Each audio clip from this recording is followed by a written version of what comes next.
Hello मेरे भाई और बहनों। फिर से आप सब लोगों का स्वागत है आप लोगों का खूबसूरत सा चैनल लक्ष्य साधना में। आज हम लोग जो करेंगे ये हम लोगों का बेसिकली अल्फा न्यूमेरिक सीरीज है जो रीजनिंग के अंदर आता है। यहाँ पे बहुत टाइप ऑफ क्वेश्चन रहता है, तो हम एक एक करके सीखेंगे इसको कैसे करना होता है। तो देखिए, पहला वाला क्वेश्चन क्या कह रहा है। In the word planted, how many pairs of letters have the same number of letters between them in the given word as they have in the English alphabet series? इसका मतलब क्या? इसका मतलब होता है, ये देखो, पहले मैं वर्ड लिख लेता हूँ तो समझने में आसानी होगा। देखो यहाँ पे क्या है, P L A N T E T, ठीक है, ये वाला मेरा वर्ड दिया हुआ है।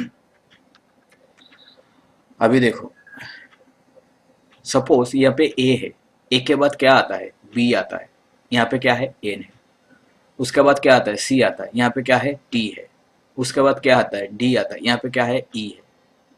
समझ पा रहे हो? तो इसका मतलब जो यहाँ पे अल्फ़ाबेट दिया हुआ है उसके बाद जो जो आता है, अगर वो यहाँ पे सेम सेम हुआ तो हम उसको काउंट करेंगे, अगर नहीं है तो हम नहीं करेंगे। इसलिए कहा गया है इंग्लिश अल्फ़ाबेटिकल सीरीज।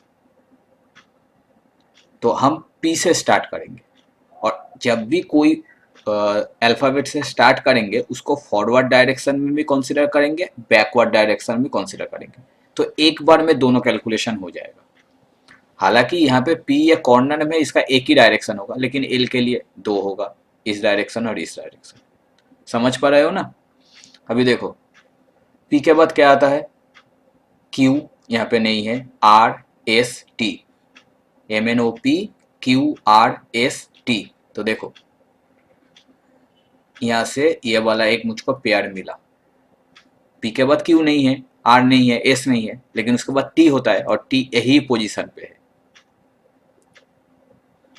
समझ पा रहे हो? तो ये मेरा एक पेयर हुआ। ऐसे ही पूछा कितना लेटर्स है जिसके बीच में सेम है, how many pairs of letters have the same number of letters between them.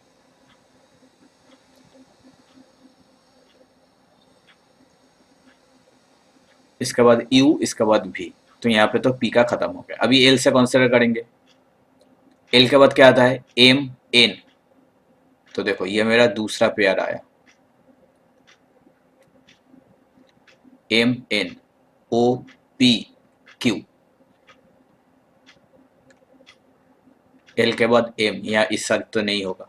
अभी ए के बाद बी सी डी ई, नहीं हुआ, बी सी नहीं हुआ।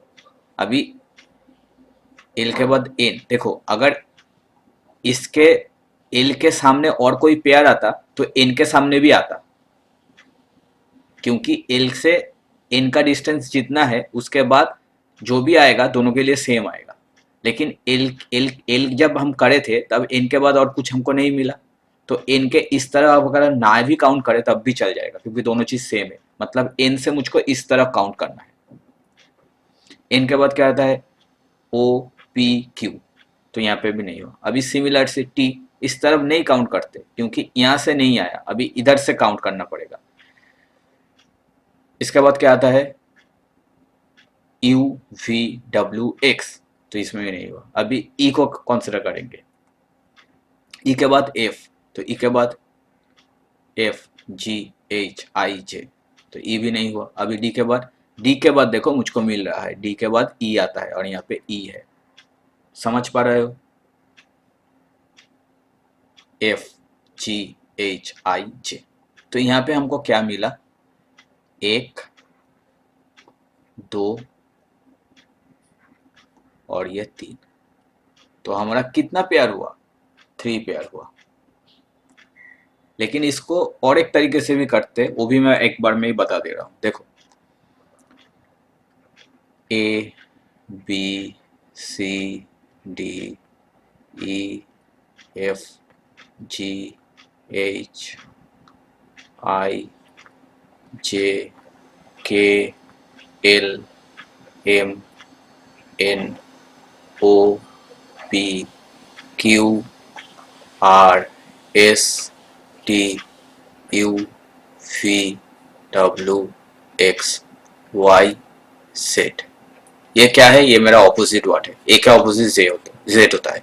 ऐसे ही हर एक लेटर का एक नंबर भी असाइन है। जैसे ए मतलब फर्स्ट लेटर और फर्स्ट अल्फाबेट, ए मतलब बी सेकेंड, तो 3 4 5 6 7 8 9 10 11 12 13, या 14, या 15, या 16 17 18 19 20 21 22 23 24 25 26।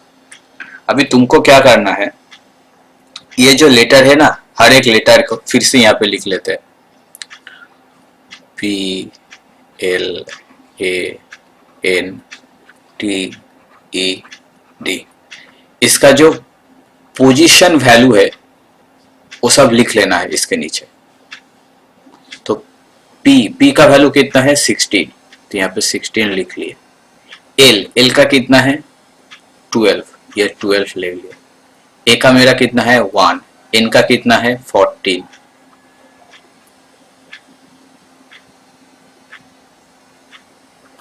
T का मेरा कितना है? 20, E का मेरा कितना है? 5, और T का मेरा कितना है? 4। अभी तुम इस नंबर को काउंट करके भी कर सकते हो। देखो 16 17 18 19 20, तो 16 से मेरा 20 आया। 21 22 नहीं है तो हम नहीं करेंगे, समझ आया? अभी 12 13 14, देखो यहाँ से ये वाला 14 आ गया। 15 16 17 नहीं है तो नहीं करेंगे।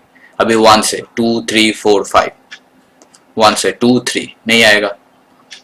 सिमिलरली 14 है, 15 16 17, देखो 12, मैं तब क्या कह रहा था? 12 के बाद 13 14, राइट? अभी 15 16 17, तो अगर यहाँ 15 16 17 नहीं है और इनके वैल्यू 14 है तो उसके बाद भी नहीं रहेगा, तो हम इस तरफ काउंट करेंगे, यही मैं कह रहा था। तो 14 15 16 17 नहीं मिला।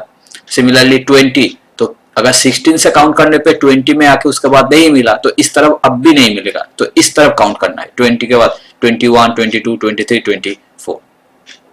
और अगर तुम नंबर लिख रहे हो तो तुम्हारा दिमाग में ये भी आना चाहिए कि यहाँ पे 20 है और यहाँ पे सब छोटा नंबर है, तो ये तो नहीं आएगा ना, क्योंकि हम डिक्रीजिंग नहीं इंक्रीजिंग ऑर्डर में फॉलो कर रहे हैं। अल्फाबेटिकल सीरीज मतलब इंक्रीजिंग ऑर्डर। अभी देखो यहाँ पे तो 5, इसके बाद 6 होगा, और इससे 6 7 8 9 10, तो ये तो नहीं हो रहा, लेकिन 4 से ये 5 हो रहा है। तो तुम इस तरीके से भी कर सकते हो। तो यहाँ पे भी ये 3 है, समझ आए? तो आंसर तुम्हारा सेम ही आएगा, करने का अप्रोच अलग अलग है। अभी ये तुमको प्रोसीड्योर मालूम चलने के बाद तुमको प्रैक्टिस करना है बहुत सारा। और ये भी जो ऑपोजिट वर्ड है A B B Y C X D W, ये तुमको याद रखना है। और ये जो इसका पोजिशनल वैल्यू, ये भी तुमको याद रखना है। जितना जल्दी याद रख पाओगे उतना जल्दी तुमको करने में आसानी होगी। अभी देखो नेक्स्ट क्वेश्चन में क्या कह रहा है? इन द गिवन नंबर, जो भी दिया हुआ है, if all digits are arrange in increasing and decreasing order in first and second arrangement respectively from left to right, then how many digits are remain in the same position in both new arrangement. तो यह है, अच्छे से पढ़ना। मुझको first में क्या करना है? इंक्रीजिंग में उसको अरेंज करना है। सेकेंड अरेंजमेंट क्या होगा मेरा? डिक्रीजिंग में होगा। और कैसे करेंगे? लेफ्ट टू राइट, ठीक है? तो चलो 6 9 2 8 6 2 5 7। तो देखो यहाँ पे पहले इंक्रीजिंग का मतलब क्या होता है? छोटे से बड़ा। तो पहले 2 ये वाला हो गया, उसके बाद 2 ये वाला हो गया, इसके बाद 5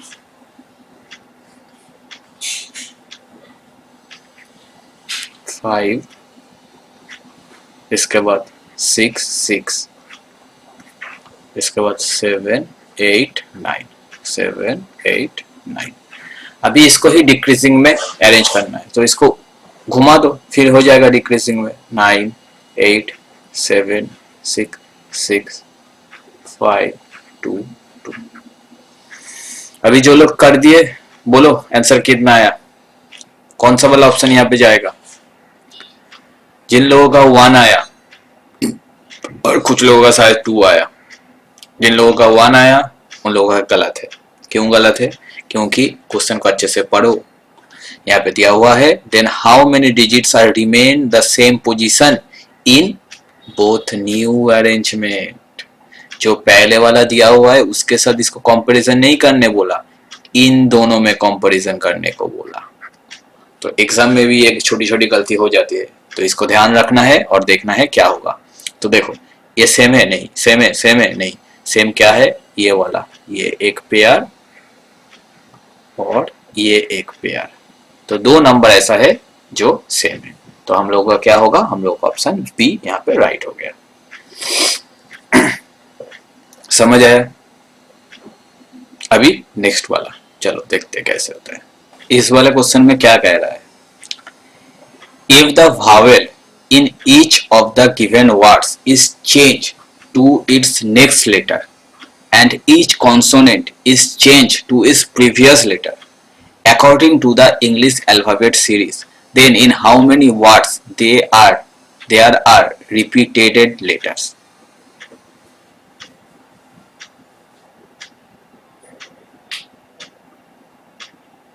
इसका मतलब क्या हुआ, इसका मतलब हुआ सपोज ये जो मेरा, सपोज एक वर्ड हम ले लेते BOY,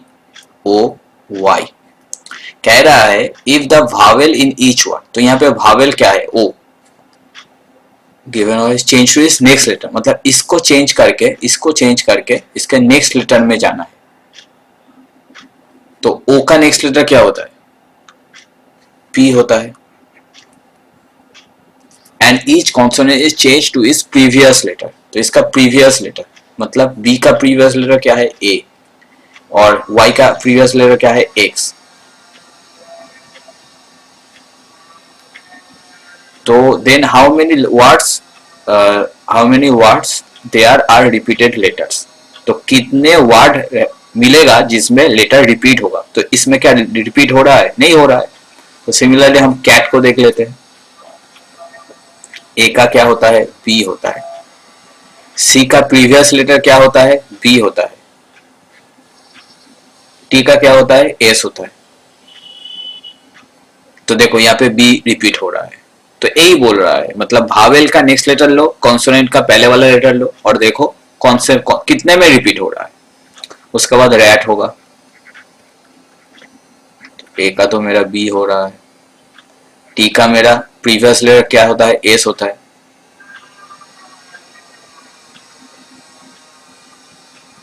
और इसका क्यू होता है, तो यहाँ पे भी रिपीट नहीं हो रहा। इसके बाद मैट दिया हुआ है, तो इसका तो बी होता है नेक्स्ट लेटर, क्योंकि भावेल को हमको नेक्स्ट बोला। ये एल होगा और ये मेरा एस होगा। इसके बाद आई का जे होता है, आर के बाद एस होता है, या एस से पहले आर होता है, और टी का मेरा एस होता है। यहाँ पे भी रिपीट नहीं हुआ। ई का क्या होता है, एफ होता है बाद वाला लेटर। एन से पहले एम आता है, पी से पहले ओ आता है। यहाँ पे भी रिपीट नहीं हुआ। तो यहाँ पे कौन सा वाला रिपीट हुआ, सिर्फ इसमें ही रिपीट हुआ, तो ऑप्शन 1। समझ आया? चीज बहुत आसान है, लेकिन तुमको यहाँ पे जो इंस्ट्रक्शन दिया है वो अच्छे से पढ़ना है कि किसको हम किस में चेंज करें, भावेल को नेक्स्ट लेटर और कॉन्सोनेंट को प्रीवियस लेटर। यहाँ पे इंस्ट्रक्शन दिया हुआ है। कभी कभार यह होता है कि जल्दीबाजी में हम लोगों को उल्टा कर लेते, तो ऐसा नहीं करना। अच्छे से क्वेश्चन को पढ़ो, समझो किसको करना है, उसके बाद करो। अभी देखो नेक्स्ट वाला क्वेश्चन क्या पूछ रहा है, how many letters are there between the first letter of the second word from left and first letter of the third word from the right end in the English alphabetical series। तो how many letters are there between the first letter of the second word from the left। तो तुम ऐसे भी कर सकते हो, second word from left, तो left से सेकेंड वर्ड मतलब ये। अभी first letter of the second word मतलब सी के बारे में बोल रहा है। और देखो third word from right, right से थर्ड वर्ड 1 2 3 मतलब ये वाला। और क्या कह रहा है, first letter of the third word मतलब ये एम। तो अल्टीमेटली पूछा सी और एम इसके बीच में कितना है। अभी इसका दो ही प्रोसीड्योर है, एक तुम काउंट करो और दूसरा इसका पोजिशनल वैल्यू निकालो। ठीक है, तो देखो सी का कितना है, सी का है ए बी सी मतलब 3 और इसका होता है 13।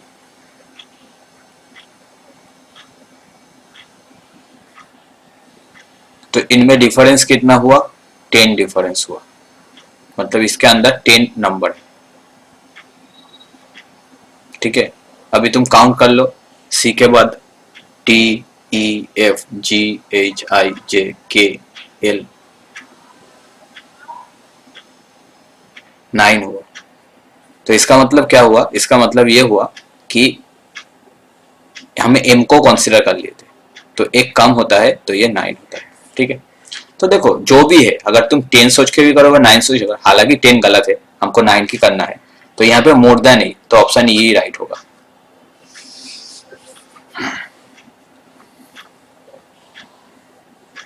समझ आया?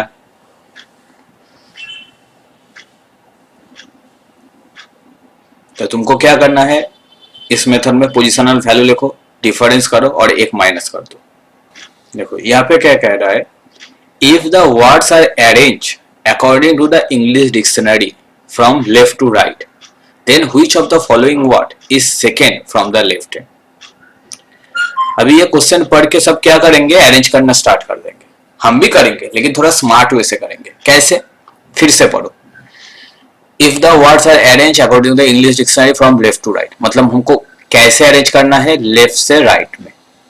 Which of the following word is second, और किसके, इंग्लिश डिक्शनरी के according, according to English dictionary. Then which word is second from the left hand, मतलब लेफ्ट से कौन सेकेंड होगा। तो डिक्शनरी में जो पहले आएगा वो पहले लेफ्ट में रहेगा, जो सेकेंड में आएगा उसके बाद ये रहेगा। हमको ये वाला पूछा, यहाँ पे टोटल 6 वर्ड है, तो 1 2 3 4 5 6, हमको ये सेकेंड वाला चाहिए। तो यहाँ पे देखो सबसे पहले कौन आएगा, सबसे पहले ये बी से स्टार्ट हुआ, ये सी से, आर से, एम से, एस से, पी से, तो बी से ही स्टार्ट होगा। तो पहला वाला तो ये हो गया, ये सबसे लेफ्ट में रहेगा। According to English dictionary B के बाद सी आता है, मतलब ये सेकेंड वाला आता है। तो मेरा सेकेंड वाला क्या है, कैट। मारो और निकलो, पूरा करने की जरूरत ही नहीं है। बहुत सारे बच्चे क्या करते हैं एग्जाम में, पूरा ये इसके बाद लिखते हैं, उसके बाद क्वेश्चन फिर से पढ़ते हैं, फिर कैट मार। क्यों भाई, पहले धीरे से क्वेश्चन पढ़ो, समझो, मार्क करो और आगे निकलो। यहाँ पे टाइम बहुत मैटर करता है। अभी देखो इसके बाद क्या कह रहा है नेक्स्ट क्वेश्चन में, if all the letters in each word are arranged according to English alphabet series from left to right। देखो English alphabet series left to right कैसे, हाँ according to English alphabet series from left to right, किसमें, in each word मतलब word के अंदर। Then how many meaningful word are form. तो देखो पहले तो बी आता है, उसके बाद ओ आता है, उसके बाद वाई आता है, तो ये वाला तो मेरा मीनिंगफुल हो ही रहा है। अभी कैट का क्या होता है, ए होता है, उसके बाद सी आता है, उसके बाद सी आता है, ए सी टी एक्ट, ये भी हो रहा है। अभी इसके बाद ए आर टी,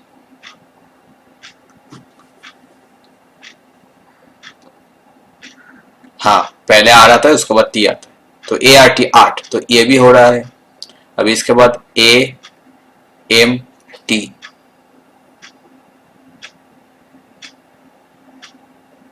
AMT, ये कुछ नहीं होता शायद।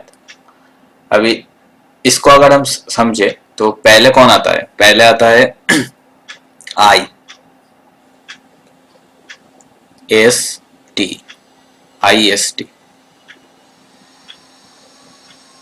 ये भी नहीं होता IST, और यहाँ पे E, यहाँ पे N, यहाँ पे P, ENP, ये भी कुछ नहीं होता। तो कितना हुआ, 1 2 3, मतलब यहाँ पे 3 हुआ, C हुआ, तो यहाँ पे भी दोनों सी ऑप्शन आया। If the first letter is interchange with the third letter within the word, अच्छे से पढ़ना, विद इन द वर्ड किस किस में चेंज हो रहा है, फर्स्ट और थर्ड में, मतलब ये फर्स्ट वाला थर्ड के प्लेस पे और ये वाला फर्स्ट प्लेस में। Then how many words starts with vowel, how many words starts with vowel, अच्छे से पढ़ना, यहाँ पे कह दिया गया है स्टार्ट हो रहा है वावेल, तो यहाँ पे जो आएगा कहां से आएगा, यहाँ पे आएगा। तो देखो यहाँ पे वाई है, क्या ये वावेल है, नहीं है, तो ये अगर इधर आएगा तो क्या वावेल से स्टार्ट होगा, नहीं होगा, तो ये वाला नहीं हुआ। टी क्या वावेल है, नहीं, ये वाला टी कैंसिल कैंसिल कैंसिल, ये एन कैंसिल, तो कोई भी नहीं है जो वावेल से स्टार्ट होगा, तो आंसर क्या होगा मेरा N, A, none of this. समझ आया, इतना सिंपल सा था। आपको घुमा के नहीं लिखना है, एग्जाम हॉल में ये नहीं लिखना है कि हम पहले लिखे एन, उसके बाद ई, उसके बाद पी, उसके बाद देखे क्या ये वावेल से स्टार्ट हो रहा है, नहीं, आपको पहले क्वेश्चन अच्छे से पढ़ना है, समझना है, और यहीं पे स्क्रीन में ही उड़ा दो। ये वाला क्वेश्चन स्क्रीन में ही उड़ाने वाला क्वेश्चन है। आई होप आपको समझ में आया। तो ये मैं क्या सिखा रहा हूँ, ये मैं सिखा रहा हूँ एग्जाम में अप्रोच क्या होना चाहिए। मुझको शायद यहाँ पे टाइम लग रहा है क्योंकि मैं आपको एक्सप्लेन कर रहा हूँ, लेकिन आपको ये तरीका मालूम हो जाने के बाद आपको सिर्फ प्रैक्टिस करना है। अच्छे से मॉक दीजिए, मॉक में ये सब स्ट्रेटेजी, ये सब ट्रिक्स आप अप्लाई कीजिए, आपको समझ आ जाएगा कि आपका इंप्रूवमेंट हो रहा है या नहीं हो रहा है। क्योंकि अगर आप मॉक में ये सब अप्लाई कर पा रहे हो तभी आप रियल एग्जाम में कर पाएंगे। अभी अब आंसर देख लीजिए।